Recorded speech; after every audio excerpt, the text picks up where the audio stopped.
Hi, and welcome to the paper video to Computing Game Symmetries and Equilibria that respect them. My name is Emmanuel Tewolde, and this is joint work with Brian Zhang, Kasper Osterheld, Thomas Sandholm, and Vincent Konitzer. Let's start off with an illustrative example of the color coordination game. It's a team game that you play with one other player, so both of you get the same utilities for each outcome. You do not know the other player, and each of you have to choose one of the four colors. If both of you choose the same color, both of you get the points that are represented on the slides. If you do not choose the same color, both of you get 0 points. So the question now is, which color do you choose? This is a good point to pause the video and think about what would you play in this game. Maybe you argue you ought to play an action that leads to a welfare maximizing outcome. So the 12 points through either blue, green, or yellow. But the question becomes, which of the three do you choose?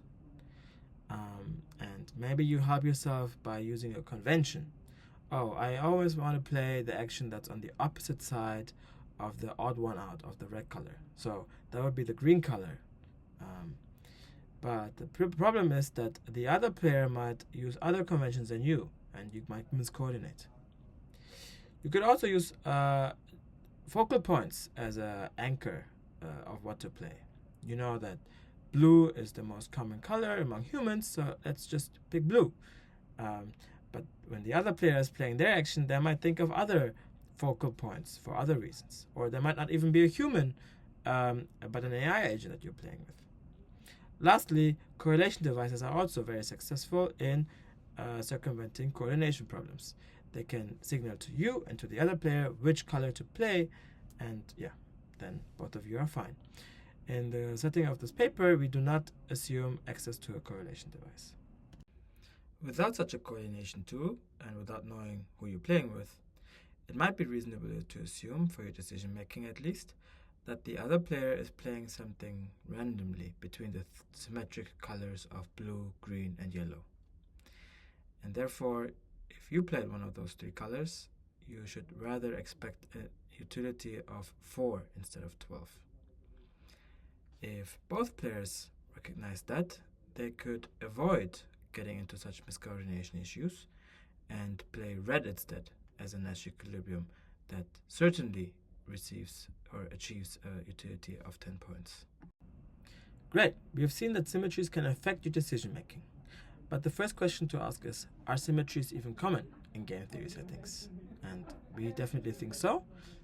On one hand, you can see that the most central concepts of cooperation, coordination, and conflict are oftentimes explained at the most basic and symmetric games of Prisoner's Dilemma, Stag Hunt, and the Game of Chicken.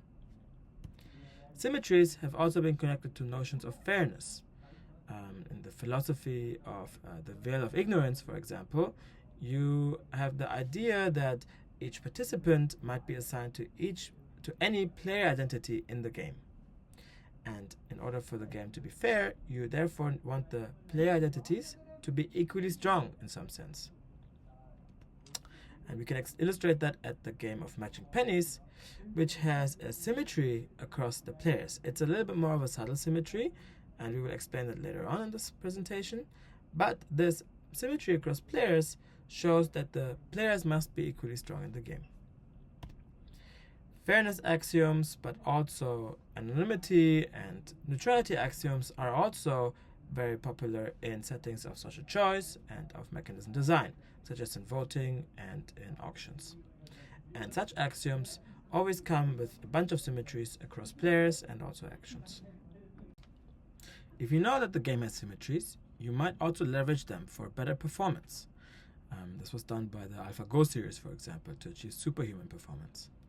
And what they did is that in chess and Go, they use player symmetries, and in Go, they use rotational symmetries in order to do more efficient learning.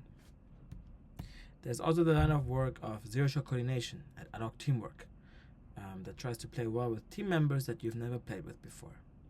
And we've already touched on this in the first game, the color coordination game.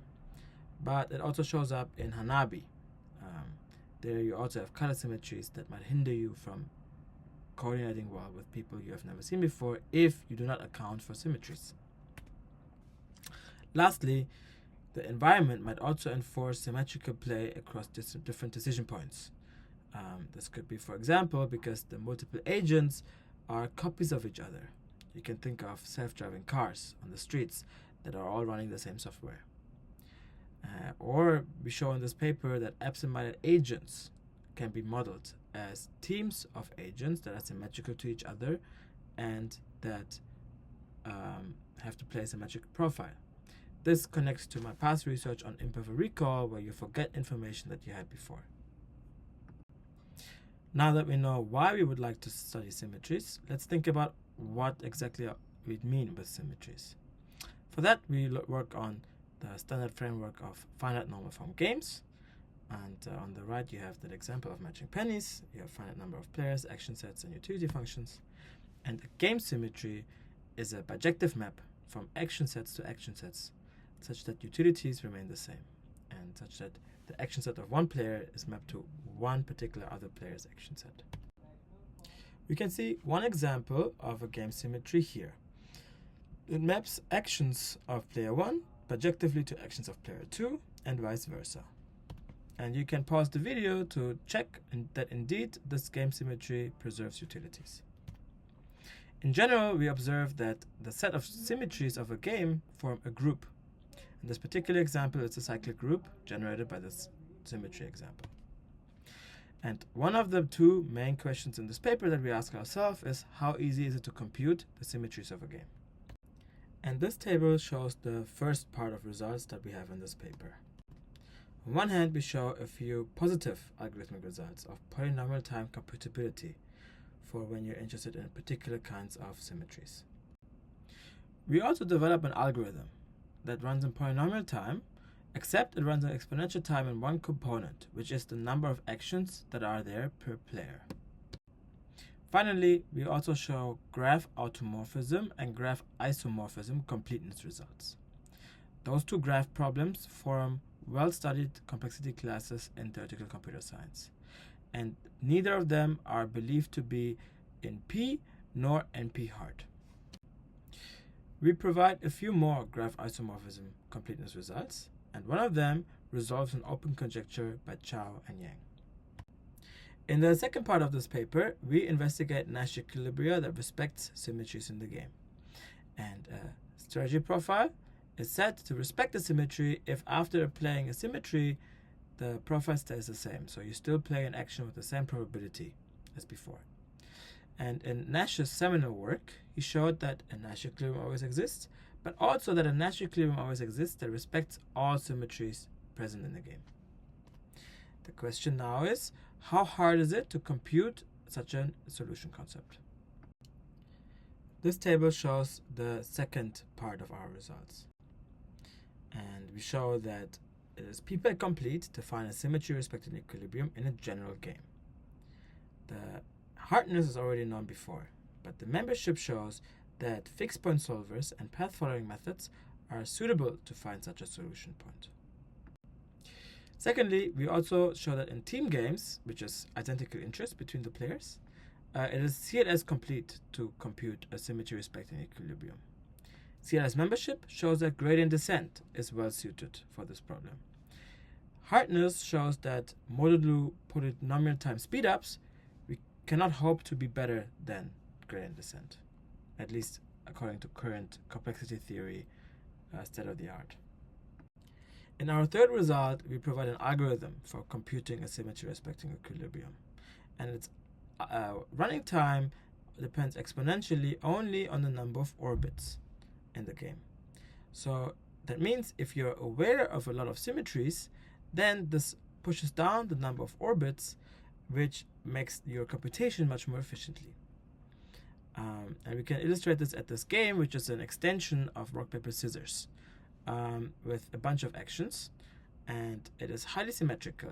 If you rotate the actions, then nothing changes about the game. Moreover, the players are also symmetrical to each other, which will show that there's a singular orbit in this whole game. So that means there's a singular profile that is respecting all symmetries. And therefore, the computation of a symmetry respecting equilibrium is trivial. It must be the one that uniformly randomizes over all actions. Last but not least, we consider zero-sum games, where we show that a particular kind of convex quadratic program runs in polynomial time and computes an equilibrium that respects all symmetries in the game. And crucially, you do not have to be aware of any singular symmetry in this game. And this is important because even computing a singular symmetry of a zero-sum game is already graph automorphism hard, which indicates it cannot be done in polynomial time. Thanks for listening. If you're interested in this paper, then you can find it under the QR code above. I'll also be at AAAI this year, so please come talk to me about this or other work, and I'd be excited.